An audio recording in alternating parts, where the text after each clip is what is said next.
See, oh, All right. I believe we're live.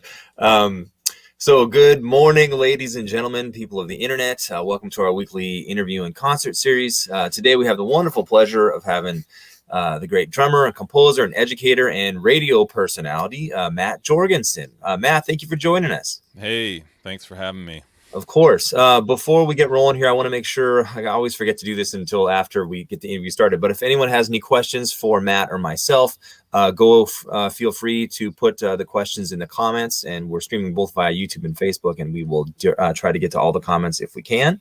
And if we run out of time, we can always do it after the fact as well. But thank you for joining us. And so, Matt, can you talk you're a very well-known artist in the jazz community worldwide, but particularly here in the Northwest, because that's your home. Can you talk a little bit about how you got started playing and getting involved with music? Yeah. I started playing drums. My younger brother was taking guitar lessons at Canally Keys in Green Lake. Or no, Greenwood, like on. You grew up in Seattle, correct? I grew up in Seattle, yeah. Yeah.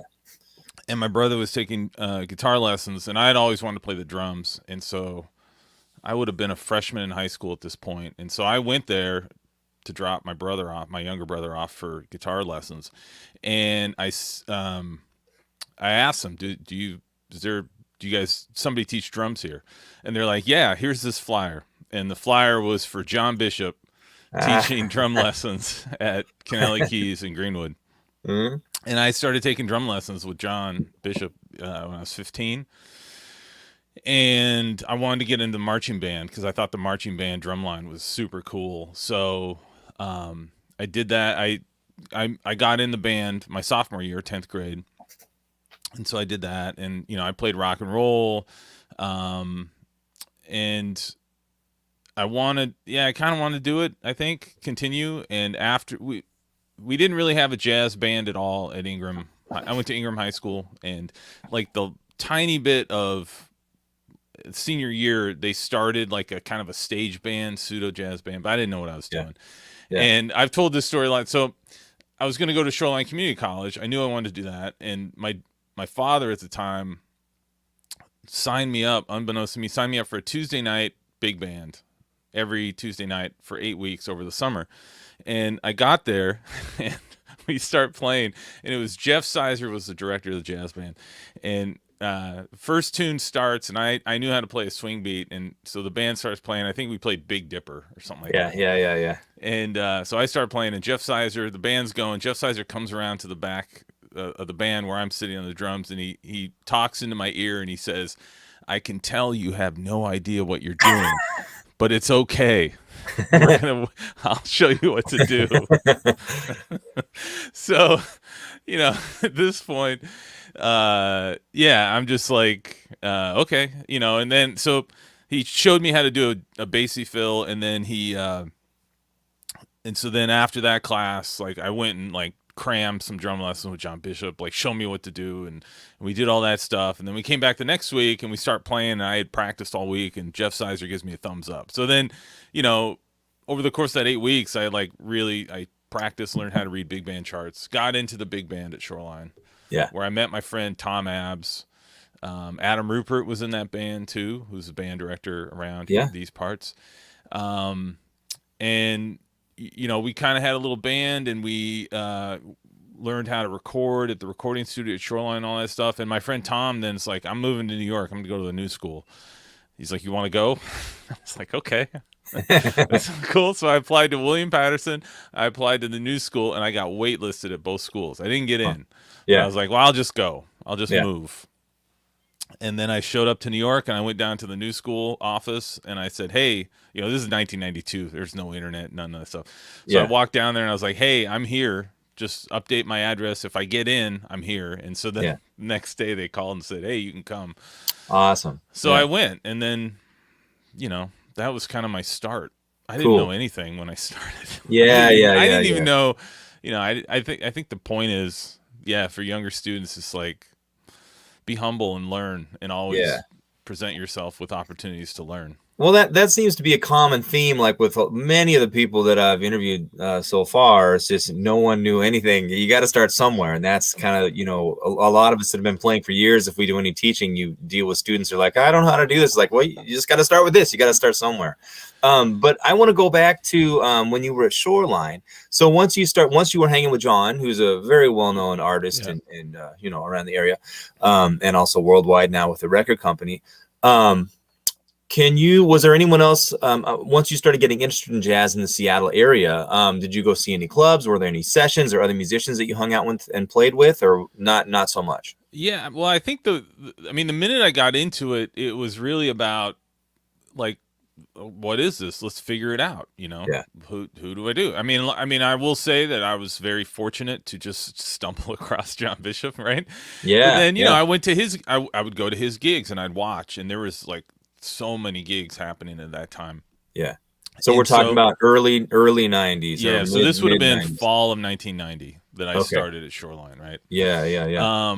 And it was just about playing all the time and just doing whatever, because you don't know what's going to happen. It's like, you just got to meet people. You got to just do it. And, I think that's, I'm going to jump ahead to right now, right? It's like, that's fine. That's when fine. you play, it's like, I think that's the hard thing about the pandemic has been, like, you can practice. That's cool, right? But at a certain point, this is social music about playing with other people, and you can't really practice playing with other people, and that's the fun part, and that's also, I think, the stressful part. So to go back, I was just we had our little group of motivated students at Shoreline. Tom Abbs, Adam Rupert, me, Dana Franks was there, and the program was super happening back then. And we went on some tours, and we went to Reno, we went up to Vancouver. We recorded a lot because they have a simultaneous recording program at that school. And then also a bit of full circle too, for now that I'm on KNKX. But at that time, I listened to Jim Wilke's Jazz Northwest, which was on Friday nights from 7 to 10 every week. I sat in front of my computer, in front of my stereo, listening to that show, because that's where I learned, like, who's Greta Matassa, who's Clarence Acox, who's Hans Teubert, Jeff Johnson, Reggie Goings, all these people. Right. Reggie Goings was going to Shoreline at that point, and he had the Friday night jam session at the I think it was the Hollywood Underground. And I shout out to Reggie Goings, because I will forever be, at that time you could not, you couldn't, I was underage. I was still 18, 19 at the time. So I couldn't go into the clubs, and that was 21 Over Club. But you could go in the clubs if you were going to work. Yeah. And so Reggie would hire me to help. Yeah. And then they'd set up a little table, and they literally put, like, like the stanchion, like you can't, the bouncer has the little rope thing. So they put this little table, and they put this little rope around it. And that was like my work area. So I could sit there and watch. And that's where the first time I saw Jeff Johnson play. Awesome. And well, at the end of the night, that's what I wanted to ask about, because not only, we want to know about you, but clearly, but I want to also kind of know this kind of historical too about the scene, because you're not that much older than I am, but you're a little bit older. So I graduated in '97. So for people to know, we kind of know the ins and outs of the scene by talking with musicians, but many people don't. So I want to ask about, like, who was around at the time, and who were you checking out, and this kind of stuff. That's what I want to know. Yeah. So. Yeah, that's like, I would go down, and Reggie would let me sit in, like, at the end of the night and play, and but yeah, that's the first Jeff Johnson. The first time I met Jeff Johnson was there. All the, Floyd Stanford would come down, like, all the guys would be there. I didn't know who any of them were. Travis Shook, I remember Travis Shook would come down. He had just got signed to Columbia Records at that point. Yeah. And you said, would Greta come hang at all, or not so much at that point? Yeah, I think so. Yeah, I kind of remember that. I remember too, like, the first, like, in that whole time in college, and and that's Dana Franks had the gig at the Sorrento Hotel, and then it was a solo piano gig, but on Friday and Saturday nights, me and Tom Abbs, the bass player, he would let us come down at like 11 o'clock. and play, so after the whole dinner cocktail crowd, we would just like sneak the drums in and the bass in, and we'd set up and play for like an hour or two until midnight, and it was great. We weren't getting paid, and then he couldn't do the gig, so he subbed it to us, and we'd call other piano players to kind of come in and just give them like all the money, like just, all the stuff. And I remember Greta, the first time I worked with Greta was because I had gotten hired to play my friend's grandparents' 50th anniversary. And it was the same thing. It's like, oh, we get money now, so we can actually hire somebody. So I'm going to hire Greta because she's like the best vocalist I know. So she'll come and maybe she'll come play with us. And she did, it's just, but that's the way it works. That's the way you meet people. And you just, I think you're actually the first person to ever bring this up, and people have kind of mentioned, you always hear this kind of echoed, play with the best musicians that you can. But when you get into a situation when you can start affording to hire the best players, I remember doing that exact same thing. It's like paying people more than you're paying yourself because you want to get that experience to play with them and for them to get to know you. And that's an excellent point that you bring up. So yeah, I mean, that's the thing. It's art, but it's also a job, right? Yeah. And it's just like, that's the way the business works, and that's the way it's kind of always worked. And so, that's how, I haven't thought a lot of that stuff. I haven't really thought about in a long time, but that's kind of the way we just kind of hustled our way into existence. Yeah. And then I remember early on, like John, like the first thing where I was like, proud that like, oh, this is like I've achieved some level of recognition was when John Bishop had two gigs that kind of overlapped. So he called me to come play the first set of his gig at the Olympic Hotel. Yeah. Some wedding or something like that. But it was just like, yeah, okay. So, he's like, you're going to go down there, set up my drums, and then play the first set. And then I'll come, and then you leave. And then, I think I got like $30. I thought like, man, I've made it. This is great. But I served a purpose. But But there's, just for him to have that. Yeah, exactly. He's got that faith and that trust in you. Even, there's guys that I would not call to do something like that. So yeah. Anyways, yeah, but I think that would have been the first time I met Dave Peterson or played with Dave Peterson, and maybe Chuck Deerdorf was on that gig or something like that. Yeah. So, it's like, it's funny because, all these people who I know and I think of now as my peers, but at that time they were icons, and I just, anything I could do to kind of learn and play and do that stuff. Yeah, definitely. Awesome. All right, cool. Well, let's go back to now the new school. Now, what, aside from your friend just going there, you must have checked out a little bit about the school. I know that they're known for having like wonderful faculty over the years. So who was around on the faculty at the new school when you were there in New York? My first ensemble was with Joe Chambers. Okay. Taught my first ensemble. Honestly, I had no idea. Like, I just went. My friend went, so I was like, oh, I'll go. And I didn't. I guess like when I should back up to say that when I applied, and again, it's not like today. There was so much more lead time because you had to mail a physical application tape, and then they would send you a letter back in the mail and all that stuff. Yeah. So I think between and they actually told me this because they said, yeah, you're like, your demo tape was not really, really good. But when you got here, I placed in one of the higher ensembles. So I had done a lot of work in that 6 months to like get up to speed and kind of become knowledgeable and into it. But I remember on the plane when I was flying there, like in the middle of August before school started, I was reading Modern Drummer, and they had an article about Kenny Washington and about how, a pain in the butt he was as a teacher. And I was like, oh, well, I'll study with him. That's what I need, I'll do that. And so I studied with Kenny Washington on drums, who was like, and everyone said he was a pain in the butt, but you get there and he just, he would have knowledge and he just wanted you to do it. He's just like, so I'd go there for an hour lesson and like, I'd literally be there for 4 hours. We'd listen to records, we'd play the drums and talk about stuff. And so then, I studied with him and Reggie Workman and Joe Chambers and the whole bunch. Jim Hall was teaching ensemble. Yeah. It was a really incredible time. I mean, I Yeah. always thought those legends were so old, but they're probably the age that I am now. Yeah. Well, But and people to have like contact with them. I mean, there's there was that window of time. Well, still, Cornish. I think when I was there, had people that I didn't even know of, and then you get to know them. You're like, oh my gosh, you're on this record, and you play with that person. But to be around like so much concentrated history and knowledge, I mean, that had to be something else. And you're in New York, where you can see everything all the time. yeah, and I mean, it's again it's another instance full circle. So when I got there, Stephen Schatz was like the cat. He Yeah. was there, and so me and him, my first year there, they had the band that toured to represent the school and recruit, and it was me and Stefan did the drum chair in that one, and Yeah. that was, and I think, you know, in this business, in this motivation is a good thing, and fear of embarrassment is a good thing in motivating you, right? So I was like incredibly motivated when I got there because it was like, oh, everyone as I perceived it, everyone else here is better than me. Yeah.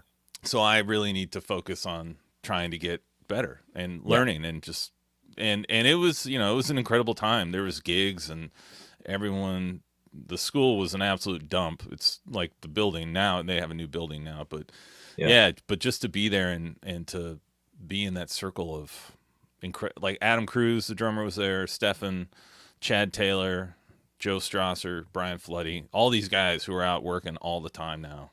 Yeah. Were all there at the time. Talking with Stefan a little bit, he was mentioning that like Ollie Jackson came in a little bit after he was there, who was obviously a force to be reckoned with. Who else? Peter Bernstein, was he teaching Peter or left? Yeah, he had Okay. been there. He had left, and I think like my first semester there was like Roy Hargrove's last, Brad Meldau's last. Yeah, so the first year for the new school ensemble was me and Stefan, and then the second year it was me and Ali were doing it. Yeah.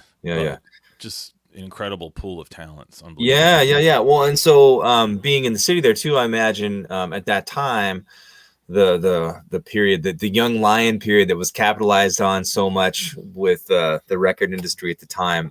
So I imagine not only were there a lot of clubs, this historic clubs, but where you could see a lot of the established players, but then also a lot of the younger guys that were being pushed by the record label. So it had to be kind of, I can't imagine what it would be like. Just an exciting time to be living in New York, I guess. There was so much. Yeah, there was so much stuff happening, and at the time, everything started at 10 o'clock at night. So we would, in school for us was always late in the day. Like you would typically start at noon or 1, but you'd have class like the evening ensemble classes would go from 7 to 10.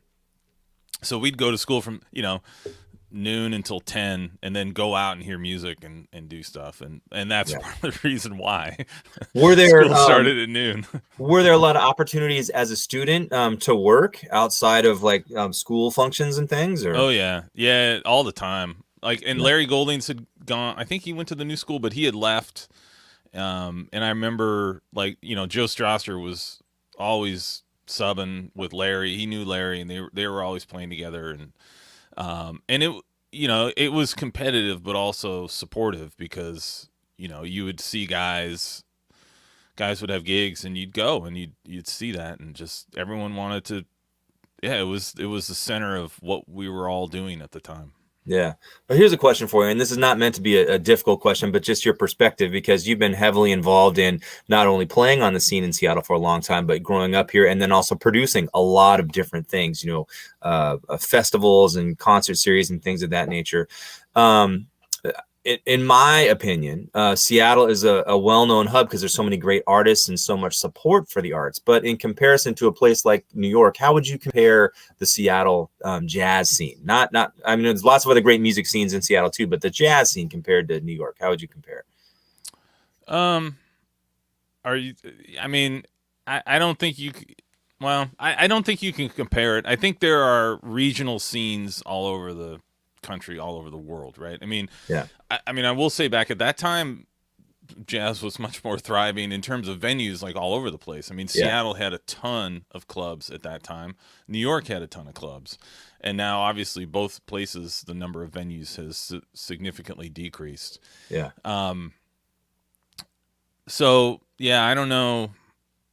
I don't know. I It's do not. I think, guess it's not like a better than question, but just differences that you're aware of or have seen, both as a player and a producer of events and things. yeah. I mean, it's definitely the hub, right? I mean, it's the Yeah, hub of jazz. It's the place you have to go, and I think that um, if you're serious about it, you have to spend a certain amount of time there. You don't have to necessarily live there, but I think you yeah, have to spend a certain amount of time there to understand the culture and the history and the interactions,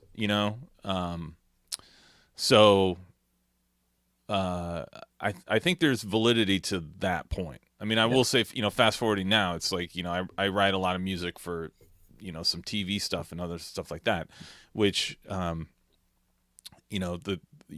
you don't necessarily have to live in Hollywood to do that in California, but A, it makes it a lot easier, and B, if you don't, you have to understand the culture of Hollywood and the way it works and how that city works.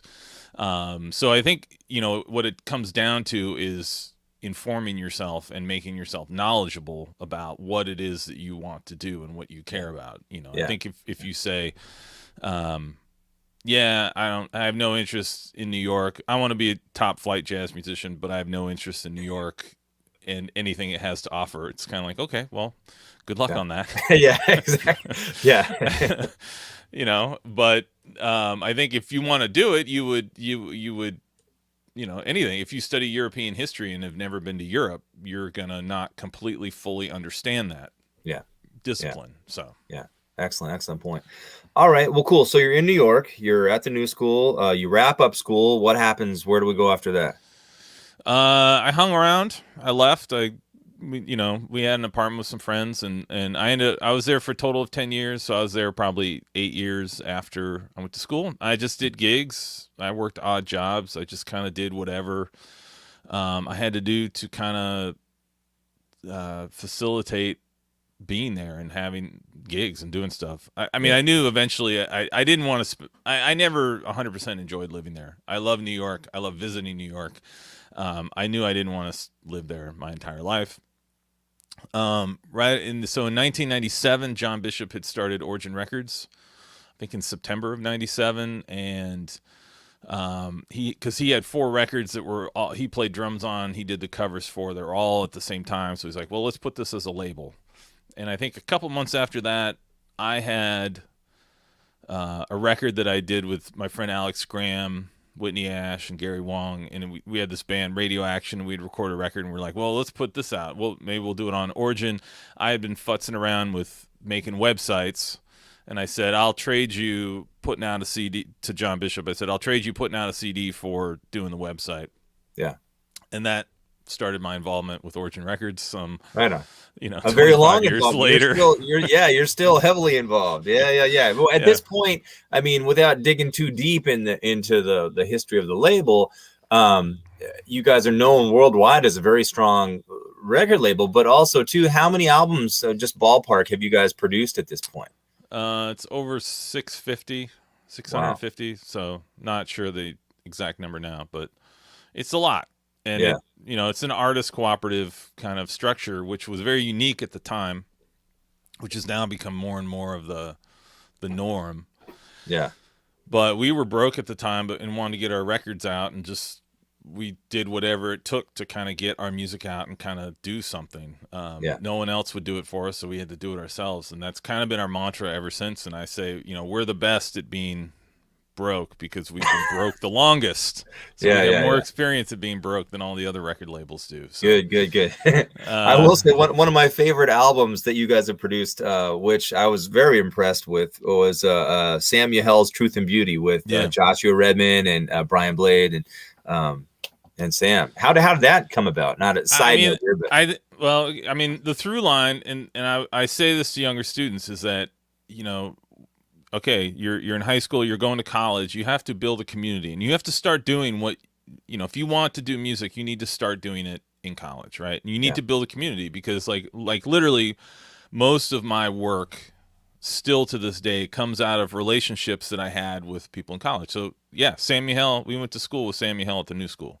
Got it. And he I think he approached us in that he knew about the label, and he had done that record for a record label in Japan, and so they had the rights for Japan, but Sam still had the worldwide rights for everything besides Japan. So he's like, Okay. well, can I put this out on Origin, and we'll do everything except Japan. So we have the U.S. release of that, and then there's another version which is a Japanese release.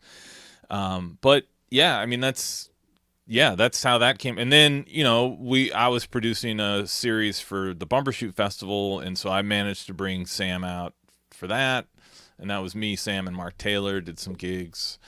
And then he came out for the festival another time too. But it's that circle of relationships that continues, that you may, it's like as you're building your network of musicians and people who are doing the same thing as you, it's important to remember that relationships that you're building in college will still be valid 30 years later, and still might do that. So if you're a jerk back then, you're always going to be remembered that way. Yeah, well, even now, I mean, here in the Northwest, there's there's very excellent middle school programs, high school programs, and some of these kids they've known each other. They grew up playing like all the way from like not cradle to grave, but for a good chunk of their life, and making those strong relationships. So yeah, very valid point. Yeah. Okay, so after New York, then I'm assuming back to Seattle, or what was the impetus for you to move? Yeah, I think I moved back in 2002. I think a number of things were happening. I had gotten married. I'd been in New York for 10 years. Origin Records was starting to get more and more traction, and John and I were on the phone multiple times a day, but he was in Seattle and I was in New York. So it was just kind of like, well, yeah, I'll move. I'm ready to come back to Seattle.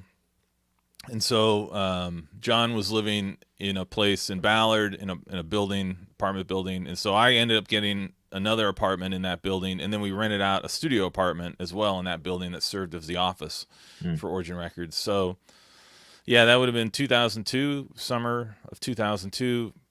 That's when I moved back, and kind of we started I think the festival the record label became kind of like a full-time job, along with playing and doing all that stuff. And then the next year, 2003, we started the Ballard Jazz Festival.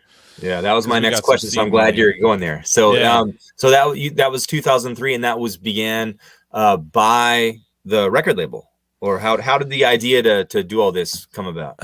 I think we had done a jazz walk for Earshot.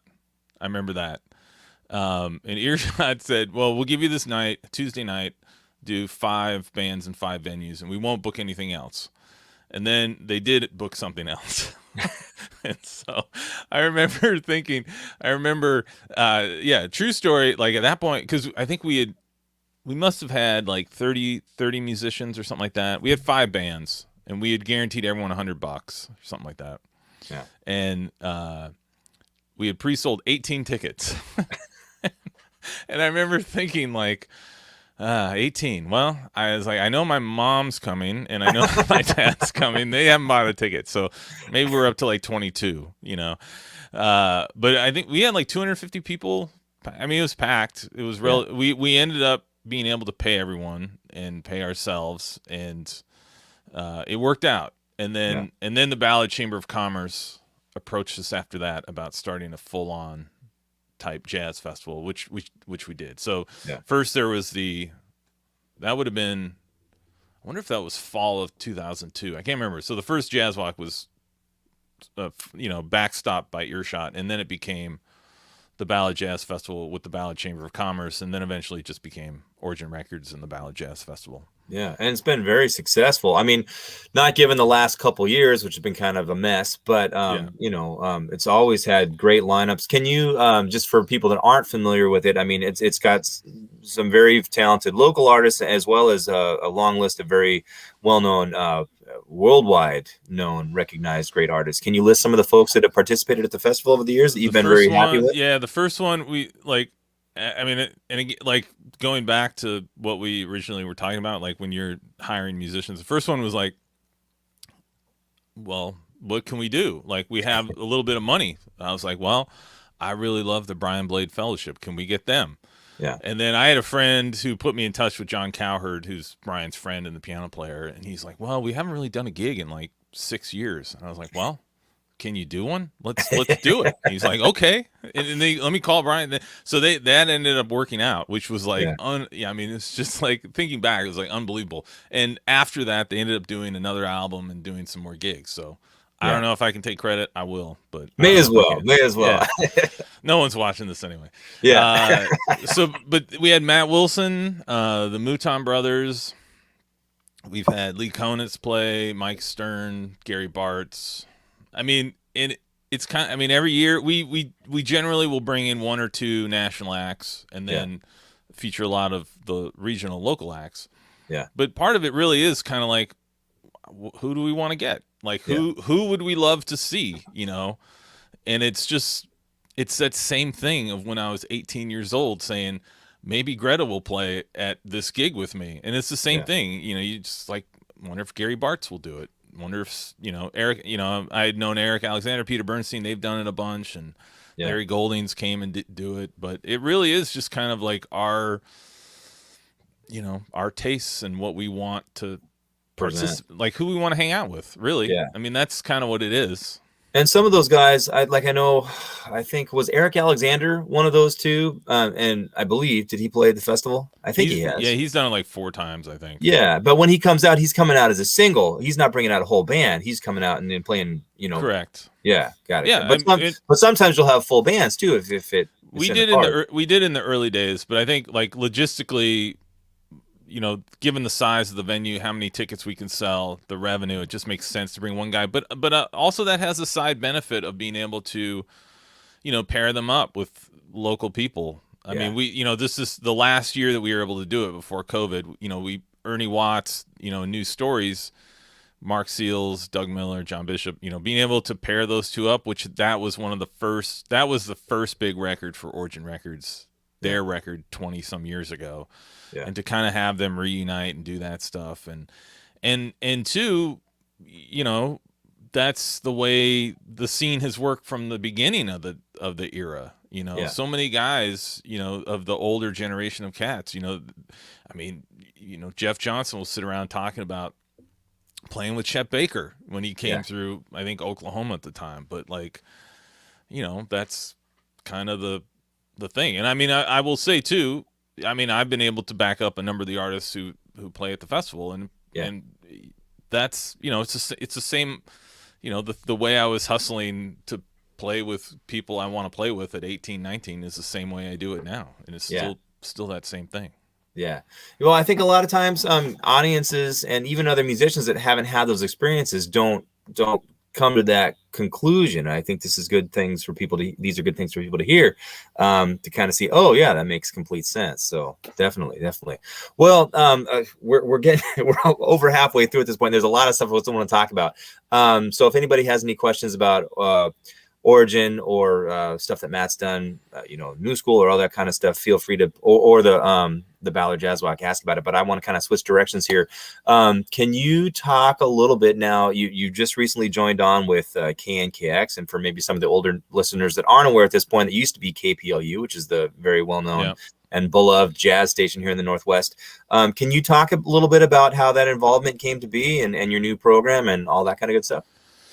Yeah, I did. Well, again, I think it goes back to Origin Records, and like, you know, the early days we had to learn how to do everything because we couldn't afford to pay somebody else to do it, and we wanted to kind of do it. And so, you know, the early days of podcasting, you know, when it was really in its infancy, and, you know, at the same time we had Origin Records, which, you know, admittedly were a more modern jazz record label.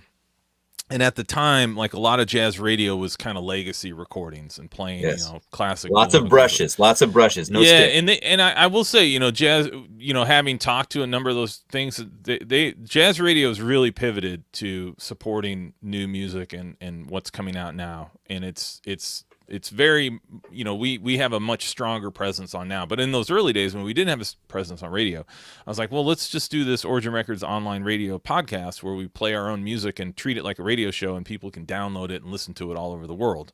Yeah. And so we did that for a number of years. We'd record live gigs and do it just as a way to kind of promote. And one year I did a Christmas. I was like, I'm going to do a 3-hour podcast episode of all the Christmas music from we had like 6 or 7 Christmas albums on the label at that point. And so I was like, so people can listen to it on Christmas Eve or Christmas morning and just hear it, just put it on. And then I was at a party once, or a musician gathering, and Abe Beeson was there, and so this would have been like 6 or 7 years ago, and I was kind of like poking him in the chest, saying like, hey, we did this Christmas podcast thing. That should be on the radio. Like, that should be on KNKX, like on Christmas Day or Christmas Eve. Yeah. And Abe's like, yeah, that's a good idea. And so then he forwarded it to the management, and they called and they said, yeah, we'd like to do this. Just send us our tracks and we'll have somebody host it. And I was like, no, I want to host it. So they were like, oh, okay, maybe. And so, I put it together. And so I did that for like 5 years. And at that point, Carol Handley had taken over as music manager, music director for the station. And, and then like, I think the end of 2021. So the summer of 2020, she approached me to say, hey, we're thinking about changing the schedule, and we're thinking about this show, New Music Review. Would you be interested in hosting it? And I was like, yeah. And then it ended up getting pushed. I think we were supposed to originally start in October, but it ended up getting pushed, and it started in January of 2021. Yeah. But I mean, honestly, I started a podcast like 12 years ago, and that's what led to this now. And it's even talking, it's like, and I have absolutely no formal training in radio. I got the talk on like, here's how we do it. Now that you're doing it for real and not just kind of doing one show a year, this is what's expected, and this is how we transmit our what it is we talk about and all that stuff. And I think it demonstrates the thing of like, you got to make your own thing happen, right? You got to start, and then also once you kind of get the opportunity, you really need to kind of do your research on what you're doing. Same thing, like if I get called for a gig, with Eric Alexander, the way I'm going to play the drums is very different if I'm playing with Mike Stern or somebody else. Like you have to what do these people want, right? What does the person who's hiring me, what do they want? Yeah. And so it was the same thing with the radio thing. Was very much about, how do I need to do this? Like, what do I need to do? And there was some back and forth, and I had to change the way I thought about the show and how I talk into the microphone and all this stuff. And so that's how it came about. And now as I'm able to go, and then I did the show, in this room since the beginning. And so now I'm actually able to, as we're doing some gigs, hopefully I will start talking to the listeners and actually seeing them and being able to converse about the music. But I also think, the cool thing about the show is that it's specifically new music, and I have a little bit more leeway, I think, because I'm able to put music during my hour every week that may not fit during the traditional KNKX music library. Yeah. And so, it's fun to be able to kind of go through that and sculpt a show each week.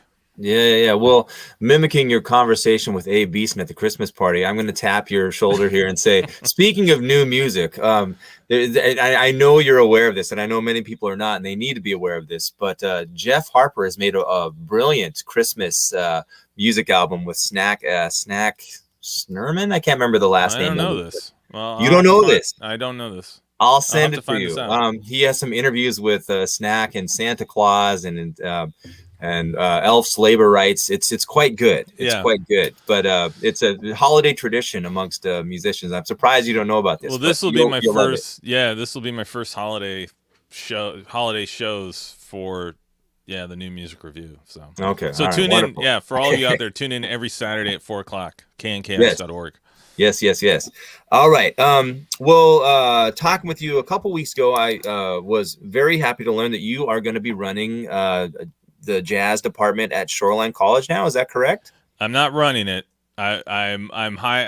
I'm a now, as of next month, I'll be a full-time faculty member at Shoreline Community College in their music technology department. So Okay.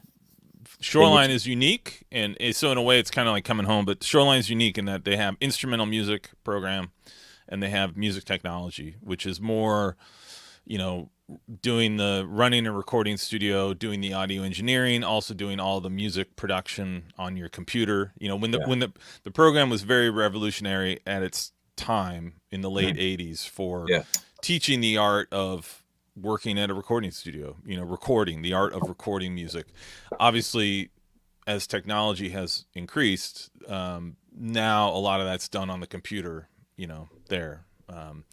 So that's kind of been my wheelhouse for the last 5 years, writing music. And, this room that I'm in is my production studio, and I do it on a computer, and I write music that's on TV and all this stuff.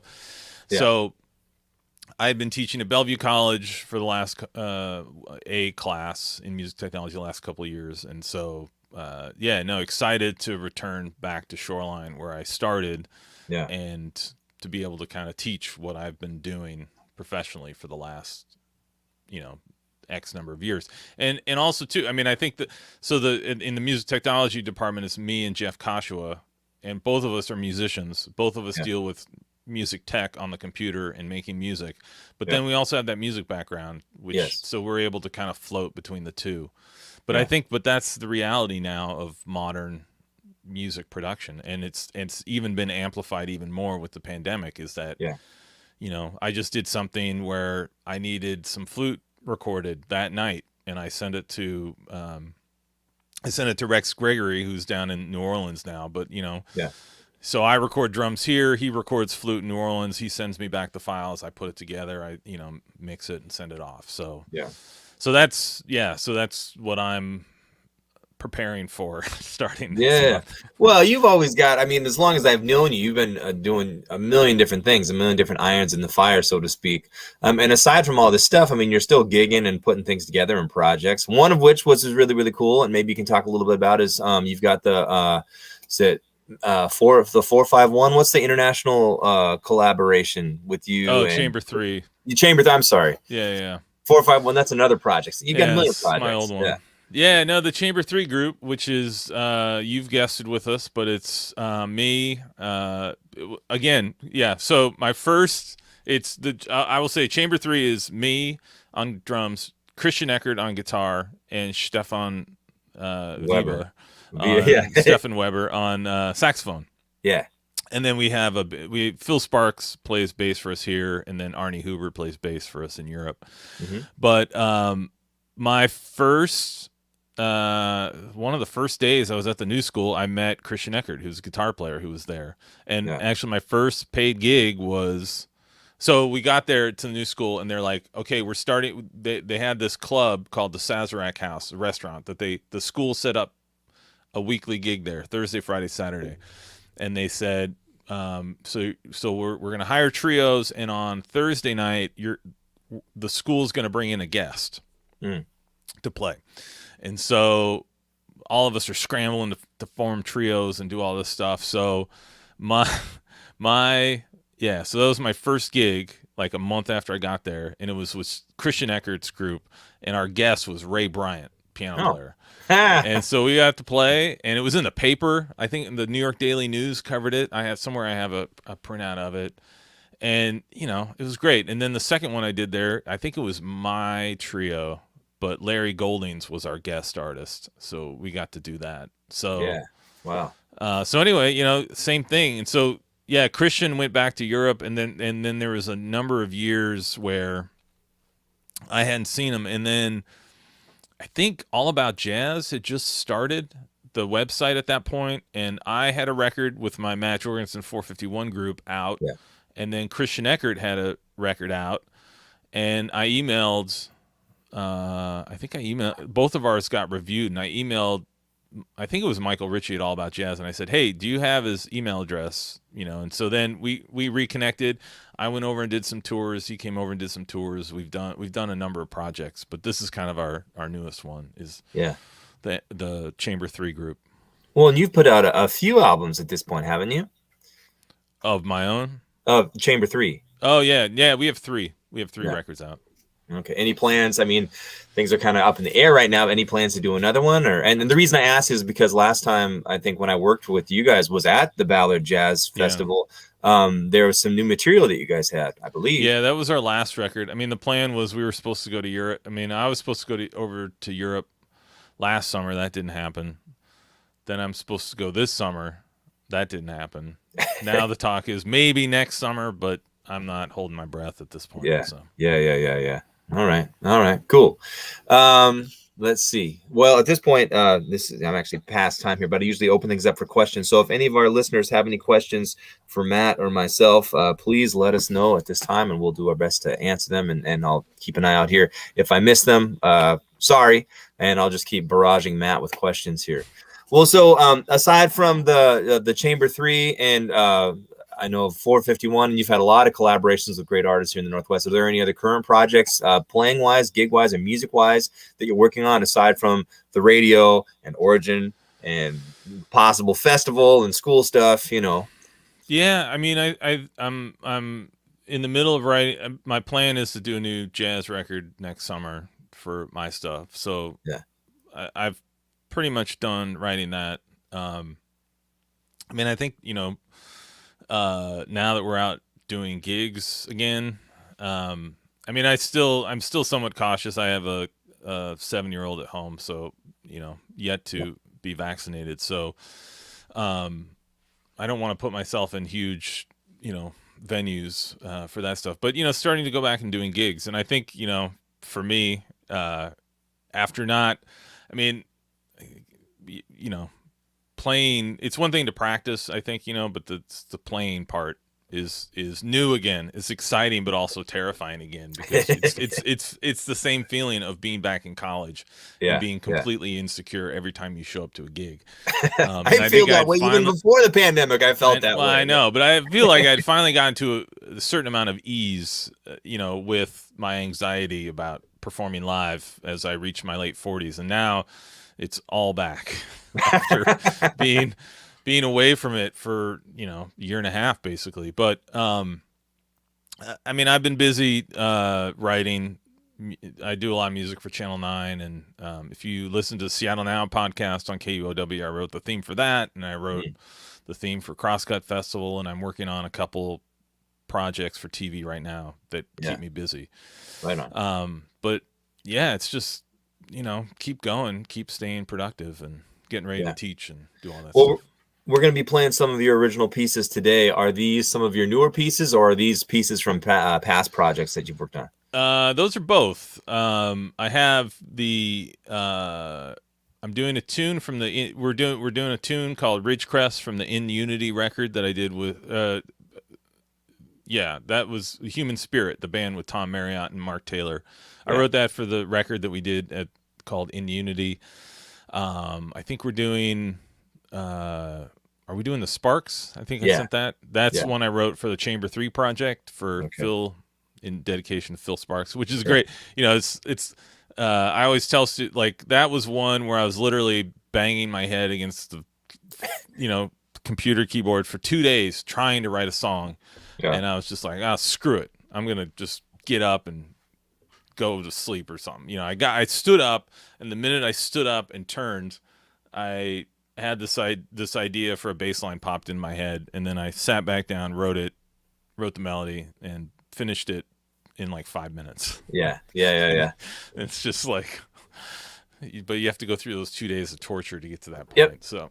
Yep. It's funny talking with students about or other musicians about composing, and they're doing the same thing, beating your head against the wall. It's like, well, C jam blues is just 2 notes, and it's the same thing repeated.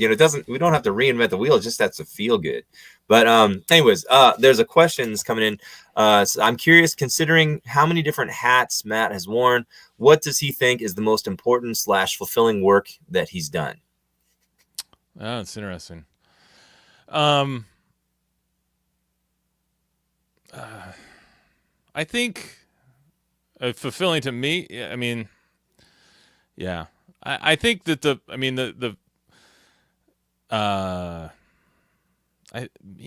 maybe probably the festival and probably, I mean, I think all of it. I mean, like, I feel it's a very difficult thing at times to just kind of, go through. And I think, I mean, like, here's the we're musicians, right? And you're in the public eye and you're doing all that stuff. And so you'll put a record out and it'll get a review and it'll be maybe not so good. Right.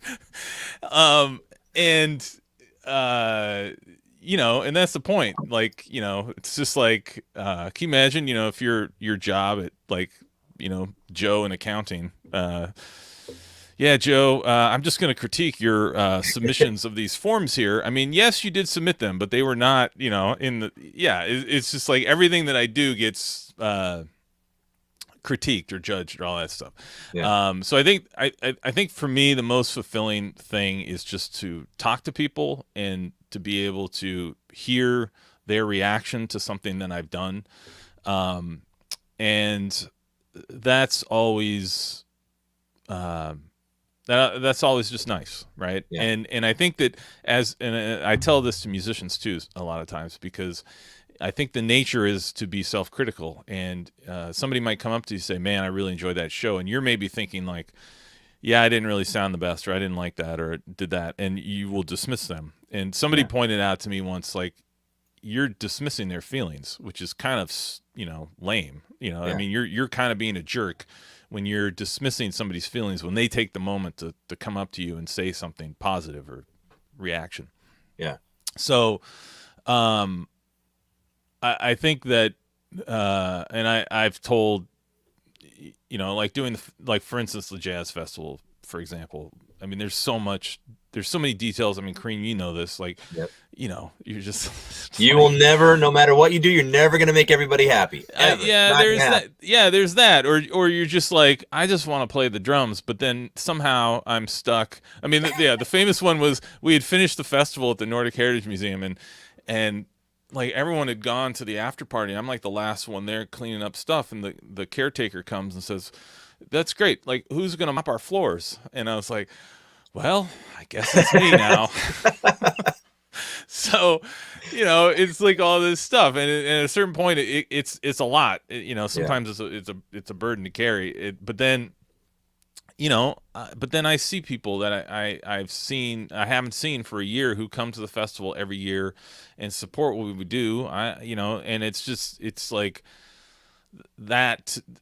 It's always so nice to kind of just talk to people and be in a room. And I think that's, like the hardest thing of the whole pandemic, and being, like people are saying, oh, you're going to do a virtual version of the Ballard Jazz Festival. It's kind of like, I don't really want to do that, because that's not the fun. The fun part to me is the community that kind of comes out and does that. So yeah, definitely. It says, oops, your comment on critiques was interesting. My job reviews were never made public. So definitely. All right, well, we're almost out of time here, and I have one more question for you. But before we do that, I want to thank everybody that has joined us. And again, if you're not joining us in real time or after the fact, thanks for checking it out. If you have any questions for Matt or myself, you can also leave them in the comments, and we can get to them after the fact. And again, if you find value in these weekly concerts and interviews and the hastily scrawled out new tunes every single week, feel free to support the work that we're doing by making a donation via Venmo or PayPal, or mailing a check. We'd appreciate it. It keeps all this stuff going on for us. And thanks for joining us. We'll be doing a concert here with a bunch of brand new music by Matt and myself, starting at 6 p.m. today, both on this YouTube channel and on our Facebook page, or my Facebook page, I should say. So feel free to tune in and check that out. And so, Matt, what I want to ask you now is, here we are in 2021, and you've learned all these different lessons in a multitude of different arenas in the music business. If you were talking to someone who was thinking about becoming a musician or being in the music business, knowing what you know now today, what advice would you impart to them that's been very helpful for you? Yeah, I think you need to just start doing it and build your community. I mean, you need, you know, I think um, now the way the music business is that it's completely open to everyone and you can do everything. And there's this whole DIY thing, which is great.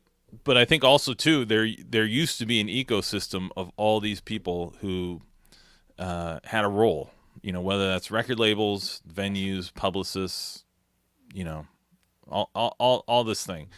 And I think it can be kind of overwhelming now to kind of venture in and just say, oh, I have to do everything. That's like me saying I can write my own music, but I have to learn all the instruments. I don't want to learn all the instruments, So, but I think the way you counter that is that you have a community of people around you that you're supportive of and are supportive of you. Yeah. And I think that's, really, with Origin Records, I think, John Bishop and I have a lot of things in common, but I think also there's certain ways that we're different, and those differences help the overall record in what we do, because there's certain things that we kind of appreciate. We appreciate different things, and we have strength in different things, but then we're also able to support each other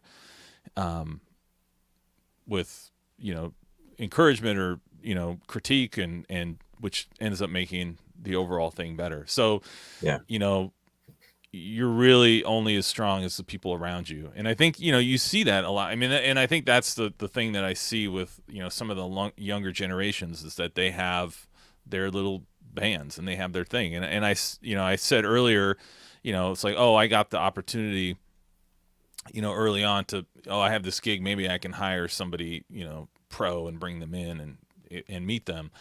And, I'm not, those two things can live simultaneously, right? That was the thing, is that you can, you want to do both, but also too that, you are going to be, the people that now, the people who you're interacting with now are going to be the people you're going to have a career with your entire career.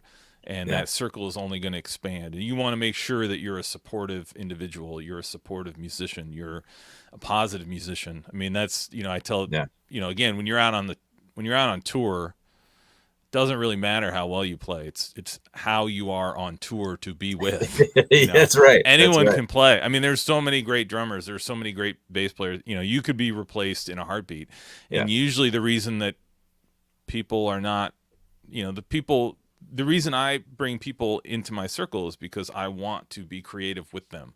I want, there's a ton of people, and sometimes it's not the best bass player or the best horn player, but it's the best person for that job or to do what they want to do. So that's the advice. And two, learn from your mistakes. I've made a ton of mistakes, and the thing that it's not that you should not make mistakes. It's that you should always learn from those mistakes and try not to make them again. But what I do now is exactly the same as what I did when I was 19 or 20 setting up tours for the first time. It's just there's more at risk now.